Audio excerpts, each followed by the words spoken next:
Dans les rues paisibles de la Rivière, une ville française où les platanes centenaires bordant les avenues, et où les terrasses des cafés bruisent et de conversations animées, une injustice allait bientôt enflammer les cœurs. Le général André Dubois, héros décoré de l'armée française, roulait tranquillement dans sa berline noire aux vitres légèrement teintées, en direction d'une réunion d'anciens combattants. Ce soir-là, il devait prendre la parole pour partager son expérience de 30 années de service, une carrière jalonnée de médailles et de missions à travers le monde. Mais ce trajet anodin, dans une ville qu'il chérissait pour son charme provincial, allait devenir le point de départ d'une révolte qui transformerait la Rivière à jamais. André, vêtu d'une chemise en lin bleu pâle et d'un pantalon beige soigneusement repassé, incarnait l'élégance discrète d'un homme habitué à commander sans élever la voix. À ses côtés, sur le siège passager, reposait un dossier contenant son discours, annoté de sa main ferme et précise. La radio diffusait doucement une mélodie de jazz, et André, absorbé par ses pensées, ne remarqua pas immédiatement les gyrophares bleus qui clignotaient dans son rétroviseur. Une voiture de police, conduite par l'agent Julien Moreau, un policier local connu pour son tempérament impulsif, s'approcha rapidement. Julien, ennuyé par une journée monotone, cherchait une distraction, et la berline d'André, avec son allure sophistiquée, attira son attention. Sans raison claire, il activa sa sirène et fit signe à André de se ranger sur le bas-côté. Intrigué mais calme, André ralentit et s'arrêta près d'un trottoir bordé de boutiques aux vitrines colorées. Il baissa légèrement sa vitre, prêt à coopérer, comme il l'avait toujours fait dans sa vie marquée par la discipline militaire. Julien descendit de son véhicule, son uniforme froissé par une longue journée, et s'approcha de la berline avec une démarche arrogante. « Permis et carte grise, tout de suite. » lança-t-il d'un ton sec, sans même un regard courtois. André, habitué à gérer des situations tendues, répondit posément, « Bien sûr, agent. » Il tendit la main vers la boîte à gants, ses gestes lents et visibles pour éviter tout malentendu. Il en sortit son permis de conduire et la carte grise, qu'il présenta à Julien avec un léger sourire. « Voici mes documents. Puis-je savoir ce qui se passe ? » demanda-t-il, sa voix grave empreinte de respect. Mais Julien, au lieu de répondre, scruta l'intérieur de la voiture avec un air méfiant, comme s'il cherchait une preuve d'un crime imaginaire. « Qu'est-ce que c'est que vous faites dans ce quartier ? » lança-t-il, son ton chargé de suspicion. « Vous n'avez pas l'air d'être d'ici. » André, surpris par l'hostilité de la question, garda son calme. « Je me rends à une réunion d'anciens combattants, au centre communautaire. Je dois y prendre la parole ce soir. » Julien ricana, un sourire moqueur se dessinant sur son visage. « Une réunion, hein ? Et vous êtes qui, au juste ? Un général ? » Son ton était railleur, presque provocateur. André, sans se départir de son sang-froid, répondit. « Oui, je suis le général André Dubois, de l'armée française. » Julien éclata d'un rire bref et méprisant. « Un général ?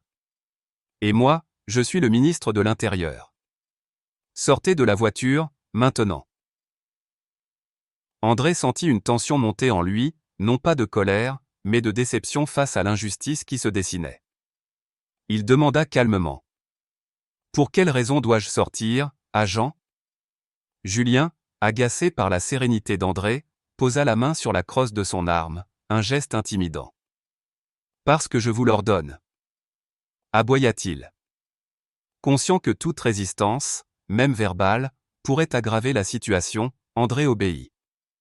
Il ouvrit la portière et descendit lentement, ses mouvements mesurés, comme ceux d'un homme habitué à garder la tête froide sous pression. Julien, sans perdre une seconde, le fouilla brutalement, ses mains tapotant les vêtements d'André avec une agressivité inutile. « Vous ne semblez pas à votre place ici, » grogna-t-il, son souffle proche du visage d'André. Ce dernier, droit comme un chêne, répondit avec une fermeté tranquille. « J'ai le droit d'être où je veux, agent. Ce pays est le mien, tout comme il est le vôtre. » Cette réponse, prononcée sans défi mais avec une autorité naturelle, irrita Julien davantage.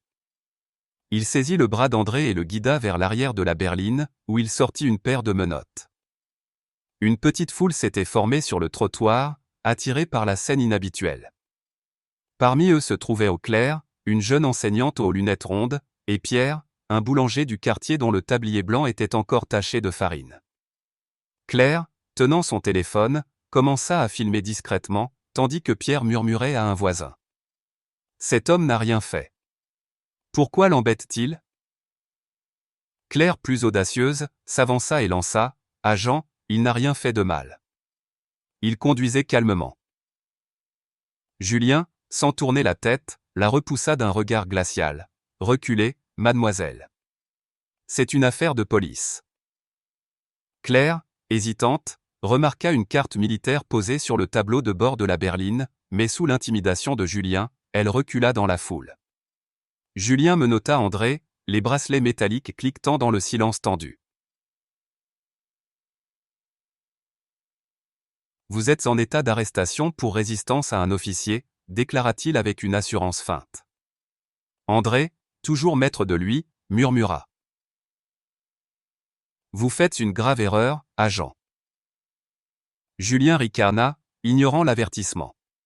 « La seule erreur, c'est de croire que vous pouvez vous en sortir en jouant les grands seigneurs. » Alors qu'il poussait André vers la voiture de patrouille, une voix anonyme dans la foule cria. « Savez-vous seulement qui il est ? Cet homme est un héros. »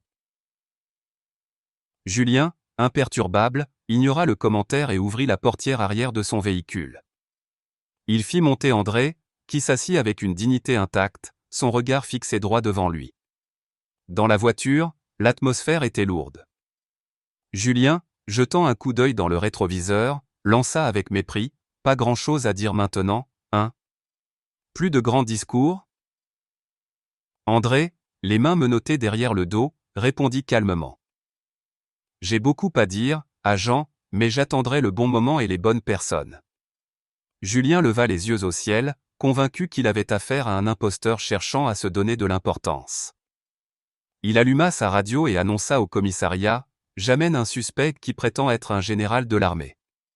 On verra bien ce qu'il en est. » André, silencieux, observait par la fenêtre les rues de la rivière défiler, ses pensées tournées vers ce qui l'attendait.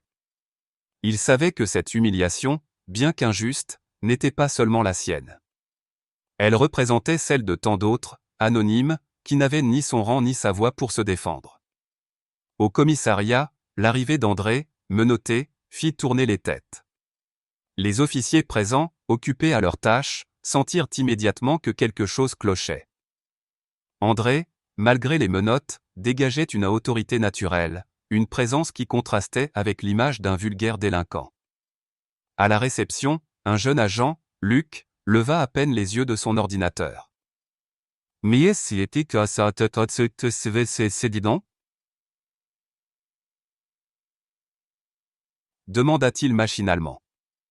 Avant qu'André ne puisse répondre, Julien intervint avec un rictus. Il prétend être un grand général de l'armée. Probablement un escroc qui raconte des histoires. André, d'une voix claire et ferme, rectifia.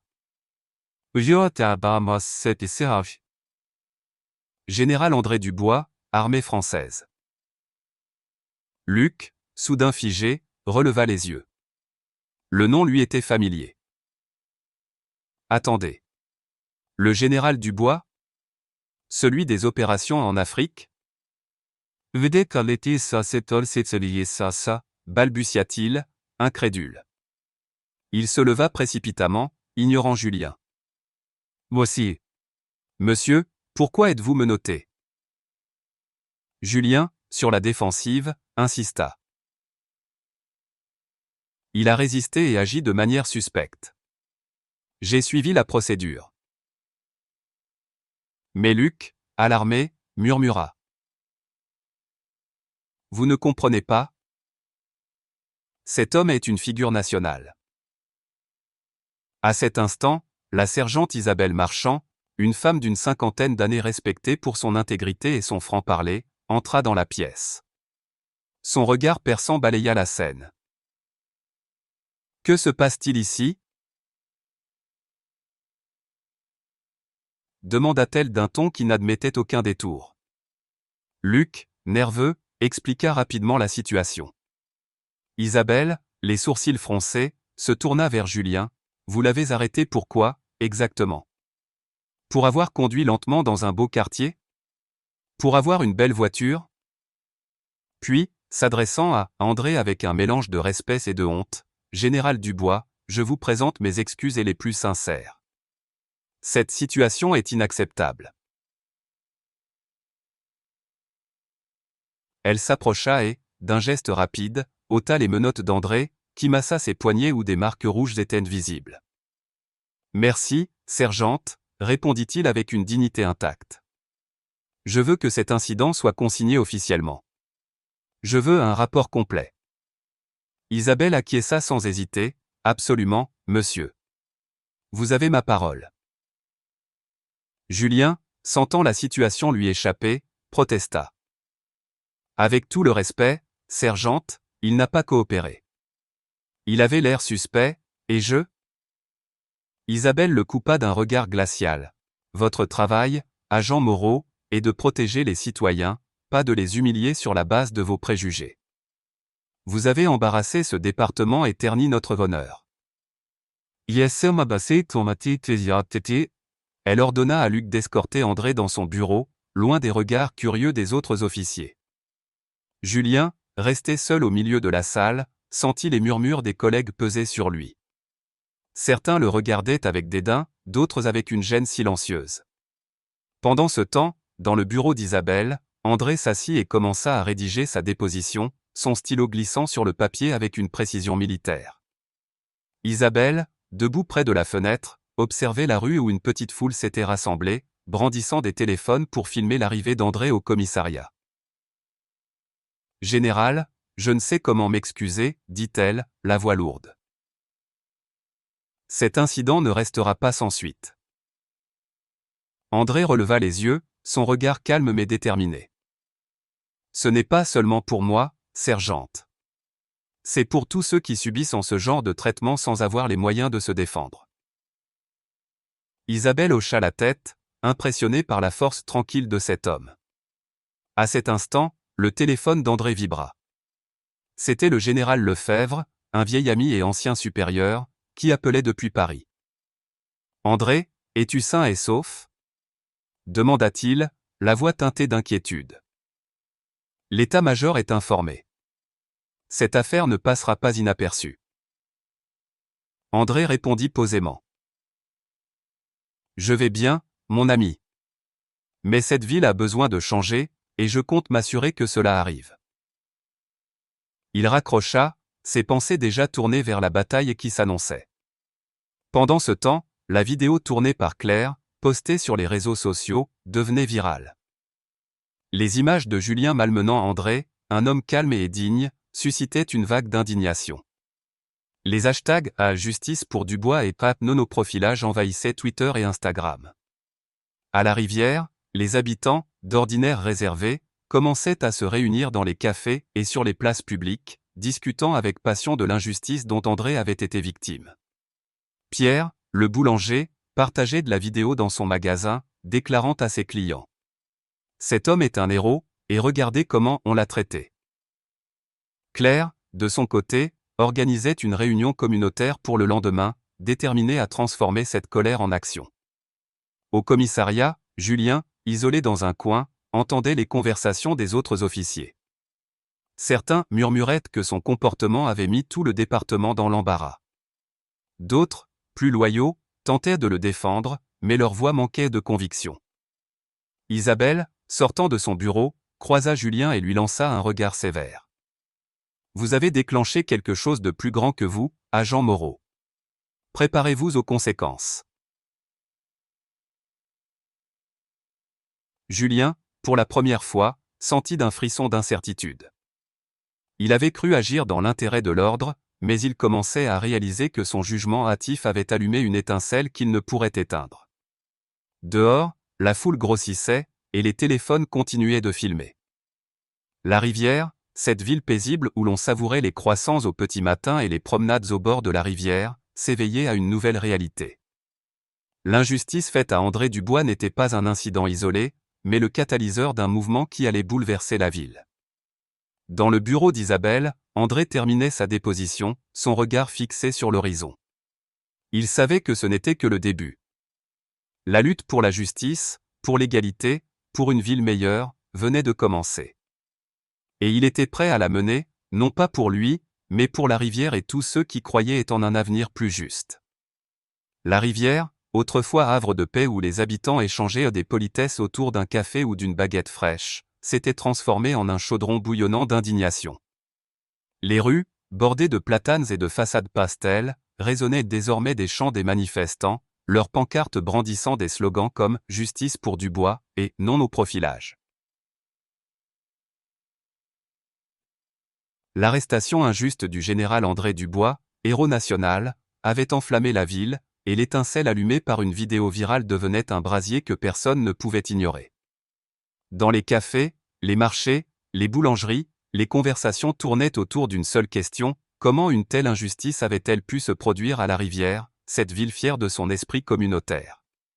André, assis dans un bureau du commissariat, achevait sa déposition sous le regard attentif de la sergente Isabelle Marchand. Son téléphone vibra à nouveau, affichant le nom de Marianne Lefebvre, une avocate renommée et amie de longue date, connue pour son éloquence et son engagement pour la justice. « André, je suis en route pour la rivière », annonça-t-elle d'une voix ferme. « Cette affaire ne restera pas sans suite. Nous allons exiger des comptes, et pas seulement pour toi, mais pour tous ceux qui subissent ces abus. » André acquiesça, sa voix calme mais déterminée. « Ce n'est pas juste mon combat, Marianne. C'est celui de toute une communauté. La rivière doit changer, et nous allons y veiller. » À peine avait-il raccroché que son téléphone sonna de nouveau. Cette fois, c'était le général Lefebvre, un ancien compagnon d'armes, désormais haut placé à l'état-major à Paris. « André, l'incident fait déjà les gros titres. L'état-major est derrière toi, et les médias nationaux s'emparaient de l'histoire. Prépare-toi, ça va secouer. » André, les yeux fixés sur la fenêtre donnant sur la place animée de la rivière, répondit: « Merci, mon ami. Mais je ne veux pas seulement du soutien. Je veux des réformes, ici, maintenant. » Pendant ce temps, dans les rues, Claire, la jeune enseignante qui avait filmé l'arrestation, et Pierre, le boulanger au grand cœur, organisaient une réunion communautaire dans la salle des fêtes du quartier. La salle, ornée de fresques colorées et de drapeaux tricolores, se remplissait rapidement de visages familiers, artisans, étudiants, retraités, tous unis par une indignation commune. Parmi eux se trouvait Madame Dubois, aucun lien de parenté avec André, une veuve âgée aux cheveux argentés, connue dans le quartier pour sa sagesse et sa mémoire des luttes passées. Elle s'avança, sa canne tapant doucement le sol, et prit la parole d'une voix tremblante mais puissante. « Mon mari, un ancien combattant, a été humilié comme le général Dubois, il y a des années. On lui a reproché d'être au mauvais endroit, d'avoir la mauvaise apparence. Ce n'est pas nouveau, mais ça doit cesser. » Ces mots, chargés d'émotion, firent taire la salle. Claire, émue, murmura à Pierre: « Elle a raison. Ce n'est pas juste une histoire, c'est un système qui doit changer. » Galvanisés, les habitants décidèrent de former une coalition pour exiger des réformes, avec Claire et Pierre à la tête des efforts. Au commissariat, l'agent Julien Moreau, suspendu sans salaire par la sergente Isabelle, ruminait dans un coin, ses collègues évitant son regard. Lors d'une confrontation tendue dans le bureau d'Isabelle, il tenta de se justifier. « Je faisais mon travail, sergente. Comment aurais-je pu savoir qui il était ? Il conduisait une voiture de luxe dans un quartier où… » Isabelle le coupa, son regard perçant. « Ou quoi, Julien ? Où il n'avait pas sa place. Vous aviez sa carte militaire dans les mains, et vous n'avez même pas pris la peine de vérifier. Votre travail est de protéger, pas de juger sur des apparences. » Julien, rouge de frustration, baissa les yeux, mais son orgueil l'empêchait d'admettre sa faute. Cependant, un groupe d'officiers loyaux à Julien, mécontents de sa suspension, complota en secret pour discréditer André. Ils répandirent des rumeurs anonymes, suggérant que le général avait un passé trouble, peut-être des liens douteux avec des affaires locales. Ces allégations, relayées par des comptes anonymes sur les réseaux sociaux, commencèrent à circuler, menaçant de salir la réputation d'André. Marianne, arrivée à la rivière dans la soirée, repéra immédiatement le stratagème. Avec son flair juridique, elle contacta un journaliste du Courrier de la Rivière, un quotidien local connu pour son intégrité. Ensemble, ils démontèrent les rumeurs, prouvant qu'elles émanaient de sources liées au commissariat. L'article, publié le lendemain matin sous le titre « Une tentative honteuse de salir un héros » fit l'effet d'une bombe, intensifiant la colère des habitants. Les manifestations s'amplifièrent, c'était ça. Une foule massive se rassembla devant la mairie, brandissant des pancartes et scandant des slogans. Claire et Pierre, désormais figures centrales du mouvement, organisaient des cortèges pacifiques, inspirés par les grandes manifestations françaises pour la justice sociale. Mais la tension monta lorsqu'un groupe de contre-manifestants, soutenant Julien et défendant le honneur de la police, tenta de perturber le cortège. Des insultes fusèrent, et la situation menaça de dégénérer. André, alerté par Claire, se rendit sur place. Montant sur une estrade improvisée au centre de la place, il s'adressa à la foule, sa voix résonnant comme un clairon. « La rivière, c'est nous tous, vous, moi, ceux qui sont d'accord et ceux qui ne le sont pas. Nous ne voulons pas la guerre, mais la justice. Nous ne voulons pas détruire, mais construire un avenir où personne ne sera jugé sur son apparence. » Son discours, empreint de dignité et de conviction, apaisa les esprits. Même les contre-manifestants, déconcertés par sa calme et autorité, se dispersèrent en silence. Claire, les larmes aux yeux, murmura à Pierre. « Cet homme est un roc. Il nous montre ce que signifie être un leader. » Le lendemain, André, Marianne et une délégation de la coalition, incluant Claire, Pierre et Madame Dubois, se présentèrent au conseil municipal. Dans la salle ornée de boiseries anciennes, face à des élus nerveux, André prit la parole. « Ce qui m'est arrivé n'est pas isolé. C'est le symptôme d'un système qui permet à des préjugés de dicter la justice. Nous exigeons un conseil de surveillance indépendant, des caméras corporelles pour tous les officiers, et une formation obligatoire contre les biais. La rivière mérite mieux. » Certains élus, réticents, arguaient que le système actuel fonctionnait. André, imperturbable, répondit. « Un système qui humilie un innocent n'est pas un système. C'est une honte. » La foule, massée dans la salle, éclata en applaudissements, et le maire, sous pression, promit d'examiner les propositions. Pendant ce temps, Julien, isolé chez lui, regardait la vidéo de l'arrestation sur son téléphone. Pour la première fois, il vit son propre comportement sous un jour nouveau, son agressivité, son refus d'écouter, son mépris. Les images d'André, calme et digne face à son hostilité, le troublaient profondément. Mais son orgueil, encore tenace, l'empêchait d'admettre pleinement sa faute. Ce soir-là, sa femme, Élise, une infirmière à l'hôpital local, le confronta dans leur petit appartement. « Julien, comment as-tu pu faire ça ?» demanda-t-elle, les yeux brillants de colère et de déception.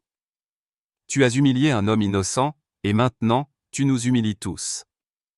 Que vais-je dire à nos voisins ?»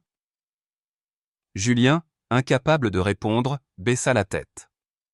Pour la première fois, il sentit le poids de ses actions, non pas comme une accusation, mais comme une vérité qu'il ne pouvait plus fuir. À la rivière, l'élan pour le changement gagnait en force.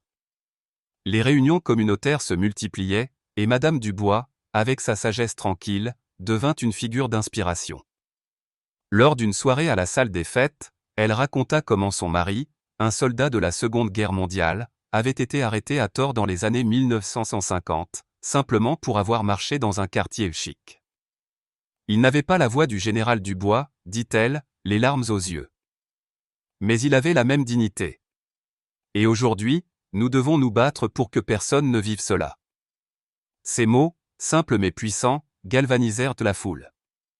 Claire, prenant la parole après elle, annonça la création d'une pétition pour les réformes, déjà signée par des centaines d'habitants. Pierre, fidèle à son rôle de pilier du quartier, distribua des croissants et des pains au chocolat, transformant la réunion en un moment de communion. Au commissariat, Isabelle Marchand travaillait sans relâche pour maintenir l'ordre tout en soutenant les appels à la réforme. Elle convoqua Julien pour un entretien formel, où elle lui rappela ses responsabilités. Vous avez trahi la confiance de cette ville, Julien. Mais ce n'est pas seulement vous. C'est un système qui a permis à vos préjugés de s'exprimer sans contrôle. Julien, mal à l'aise, murmura, je ne savais pas qui il était. Isabelle, exaspérée, rétorqua, le respect ne dépend pas d'un titre, Julien. Sa carte d'identité était dans vos mains, et vous n'avez pas regardé. Maintenant, nous devons tous en payer le prix. Julien quitta le bureau, le regard vide, tandis qu'Isabelle se préparait à affronter une enquête interne. Dehors, les rues de la rivière vibraient en d'une énergie nouvelle. Les habitants, autrefois divisés par la routine, se réunissaient autour d'une cause commune. Les affiches pour la justice fleurissaient sur les vitrines des magasins, et les discussions dans les cafés prenaient un ton d'espoir prudent. André, de retour chez lui, s'assit avec sa femme, Sophie, dans leur salon au mur orné de photos de ses années de service. « Ce n'est pas fini, Sophie, murmura-t-il. Mais c'est un début. » Sophie, posant une main sur la sienne, répondit. « Tu as toujours su te battre pour ce qui est juste. La rivière te suivra. » André hocha la tête, son regard fixé sur la lumière douce du crépuscule. Il savait que la route serait longue, mais l'élan était là. La rivière, secouée par une injustice, s'éveillait à la possibilité d'un avenir plus équitable. Et lui, général André Dubois, était prêt à guider ce changement, non pas comme un héros, mais comme un citoyen parmi d'autres, uni à sa communauté par une conviction inébranlable. La justice valait tous les combats. La rivière, cette ville où les cloches de l'église ponctuaient les journées et où les parfums de pain frais flottaient dans l'air, entamait une métamorphose. L'injustice infligée au général André Dubois, loin de n'être qu'un incident isolé, avait semé les graines d'un changement profond. Les rues, autrefois marquées par la routine paisible, vibraient désormais d'une énergie nouvelle, celle d'une communauté déterminée à se réinventer. Un conseil de surveillance indépendant venait d'être créé, et les premiers officiers de police portaient des caméras corporelles, symbole d'une transparence naissante. André, devenu malgré lui une figure nationale, choisissait pourtant de rester dans l'ombre, préférant laisser des voix plus jeunes, comme celle de Claire, porter le flambeau du mouvement. Lors d'une réunion communautaire dans la salle des fêtes, il s'adressa aux habitants, sa voix empreinte de gravité et d'espoir. « L'avenir de la rivière, c'est vous. Moi, je ne suis qu'un homme qui a croisé une injustice. Vous, vous êtes ceux qui la transformeront en justice. » Claire, les lunettes glissant légèrement sur son nez, hocha la tête, galvanisée par ces mots. Elle, Pierre, et d'autres habitants formaient désormais une coalition dynamique, organisant des forums, des pétitions et des dialogues avec la police pour consolider les réformes. Pendant ce temps, Julien Moreau, l'ancien agent responsable de l'arrestation d'André, vivait dans un isolement presque total. Suspendu, puis licencié après une enquête interne, il passait ses journées dans son petit appartement, évitant les regards des voisins. Un soir, en errant sur le marché couvert de la rivière, où les étals débordaient de fromage et de légumes frais, il croisa Madame Dubois. La vieille dame, appuyée sur sa canne, le fixa de ses yeux perçants. Julien, mal à l'aise, tenta de détourner le regard, mais elle l'interpella doucement. « Monsieur Moreau, mon mari a été humilié comme le général Dubois, il y a des décennies. Il m'a appris que le pardon commence par la vérité. Vous devez regarder vos erreurs en face, pas pour les autres, mais pour vous-même. » Ces mots, prononcés sans rancune, touchèrent Julien comme une flèche. Pour la première fois, il sentit une fissure dans son orgueil. Il murmura un « merci » à peine audible et s'éloigna, troublé. Quelques jours plus tard, poussé par un mélange de honte et de curiosité, il s'inscrivit à un atelier sur les préjugés inconscients, organisé par une association locale. Assis au fond de la salle, il écoutait en silence, prenant des notes dans un carnet, comme un écolier cherchant à comprendre une leçon oubliée. Les réformes à la rivière prenaient racine.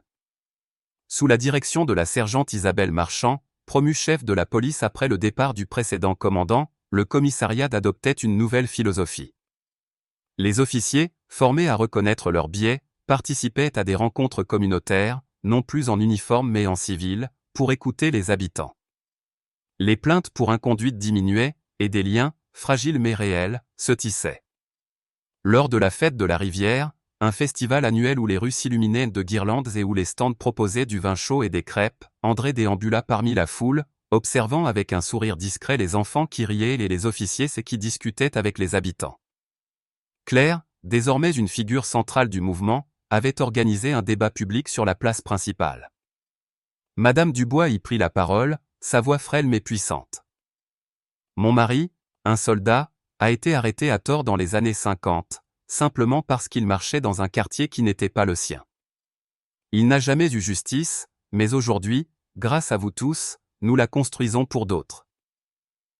La foule, émue, applaudit longuement, et Pierre, fidèle à son rôle, distribua des madeleines tout juste sorties de son four, transformant l'émotion en un moment de partage.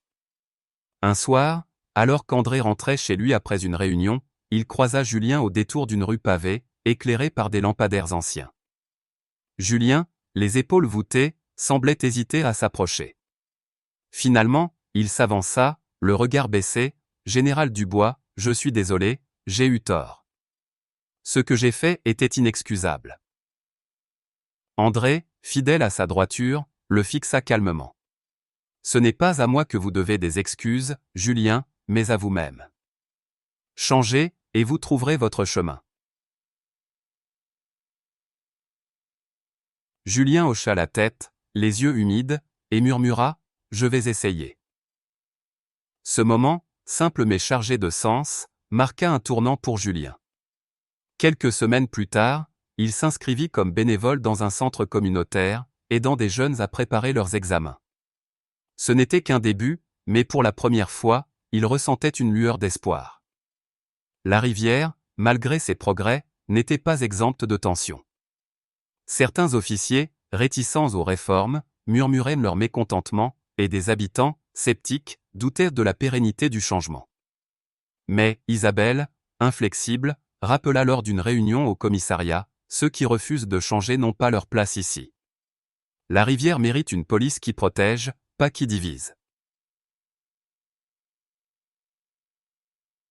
Ces mots, relayés par le courrier de la rivière, renforcèrent un temps la détermination des habitants. André, de son côté, continuait à jouer un rôle discret mais essentiel. Il rencontrait régulièrement Claire et d'autres jeunes activistes, les encourageant à prendre la parole et à façonner l'avenir. Lors d'un forum au conseil municipal, il s'adressa aux élus et à la foule. La justice n'est pas une destination, c'est un chemin. Nous devons marcher ensemble, chaque jour, pour que la rivière reste fidèle à ses valeurs. Ces paroles, prononcées avec la gravité d'un homme qui avait vu des champs de bataille et des salles de conseil, résonnèrent profondément. Le conseil, sous la pression de la coalition, approuva des mesures supplémentaires, un programme de mentorat entre officiers et jeunes, des ateliers communautaires, et un rapport annuel sur la transparence policière. La ville changeait, non pas en un éclair, mais par des efforts constants, comme une rivière sculptant patiemment la pierre.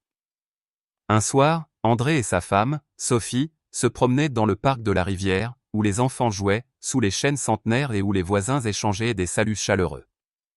Sophie, serrant la main d'André, murmura « Tu vois, chérie, tout ce que tu as commencé, sa vie, maintenant. » André sourit, son regard posé sur l'horizon où le soleil se couchait, baignant la ville d'une lumière dorée. « Ce n'est pas moi, Sophie. C'est eux. Claire, Pierre, Madame Dubois, Isabelle. C'est la rivière. » La ville n'était pas parfaite. Des cicatrices persistaient, et des défis attendaient. Mais un vent d'espoir soufflait, porté par une communauté unie. Les forums communautaires se multipliaient, et les officiers, autrefois perçus comme distants, participaient désormais aux fêtes de quartier, partageant des verres de vin et des histoires. Le conseil de surveillance indépendant traita son premier cas majeur, une plainte contre un officier pour comportement abusif, et les sanctions, rendues publiques, renforcèrent la confiance des habitants. Julien, de son côté, poursuivait son cheminement. Lors d'une session à l'atelier, il prit la parole pour la première fois, partageant son histoire avec une voix hésitante. « j'ai fait une erreur, une grosse erreur. J'ai jugé un homme sans le connaître, et j'ai blessé une ville entière. Je ne sais pas si je peux réparer ça, mais je veux essayer. Les autres participants, touchés par sa sincérité, l'applaudirent doucement, et Julien, pour la première fois depuis des mois, sentit qu'il n'était pas seul. La rivière devenait un modèle, non seulement pour ses réformes, mais pour sa capacité à se confronter à ses erreurs. Des délégations d'autres villes françaises visitaient le conseil municipal, curieux d'apprendre comment une communauté pouvait se relever d'une crise. André, invité à parler lors d'un symposium national sur la justice, rappela « Le changement commence par l'écoute. Sans elle, il n'y a ni justice ni confiance. » À la rivière, cette écoute prenait forme. Des officiers mentorant des adolescents, des habitants partageant leurs expériences lors de forums, des enfants jouant sans crainte près des uniformes. Lors d'une célébration communautaire, organisée pour marquer l'anniversaire des réformes, André fut honoré par la ville. Mais, fidèle à lui-même, il refusa les éloges, « Ce n'est pas mon histoire, c'est la nôtre. Chaque pas que nous faisons ensemble compte plus que toutes les médailles. » La foule, rassemblée sur la place illuminée, l'acclama, non pas comme un héros, mais comme un des leurs. Alors que le soleil se couchait sur la rivière, la ville semblait plus légère, plus vivante. Les rires des enfants, les conversations animées, les regards confiants échangés entre voisins et officiers témoignaient d'une communauté en voie de guérison. André, marchant aux côtés de Sophie, observa une dernière fois la place, où un groupe de jeunes, guidés par Claire, préparait une nouvelle campagne pour l'égalité. Il sourit, sachant que le combat continuait, mais que la rivière, grâce à ses habitants, était prête à l'affronter. La ville, marquée par une injustice, renaissait, prouvant que le courage, la vérité et l'unité pouvaient transformer un lieu, une vie, un avenir. La renaissance de la rivière est bien plus qu'une histoire fictive, c'est un miroir tendu vers notre société, révélant les injustices qui persistent et le pouvoir de l'unité pour les surmonter. L'histoire d'André Dubois, victime d'un profilage injuste, m'a profondément touché par sa dignité face à l'humiliation. Sa résilience, alliée à la mobilisation communautaire, montre que le changement était possible lorsque chacun agit avec courage et conviction. La transformation de Julien Moreau, d'un homme aveuglé par ses préjugés à quelqu'un cherchant la rédemption, m'a rappelé que nul n'est irrécupérable si l'on accepte de se confronter à ses erreurs. L'engagement de Claire, Pierre et Madame Dubois illustre l'importance des petites actions collectives, qui, comme des gouttes d'eau, finissent par sculpter une rivière. Cette histoire m'enseigne que la justice n'est pas un acquis, mais un combat quotidien. Dans la vie, nous devons écouter, questionner nos jugements hâtifs et défendre l'équité, même lorsque cela semble difficile. À l'image des habitants de la rivière, nous pouvons transformer nos communautés en œuvrant ensemble, en organisant des dialogues et en soutenant les initiatives pour l'égalité. Comme André, nous devons rester fermes mais humbles, et comme Julien, avoir le courage de reconnaître nos fautes pour grandir. Pour conclure ce voyage inspirant, agissons. Si cette histoire vous a ému, mettez un pouce bleu pour montrer votre soutien. Partagez cette vidéo pour diffuser son message d'espoir et de justice. Abonnez-vous à notre chaîne pour ne manquer aucune de nos prochaines histoires, et laissez un commentaire pour partager vos réflexions. Que feriez-vous pour rendre votre communauté plus juste? Ensemble, faisons de chaque jour une étape vers un monde meilleur.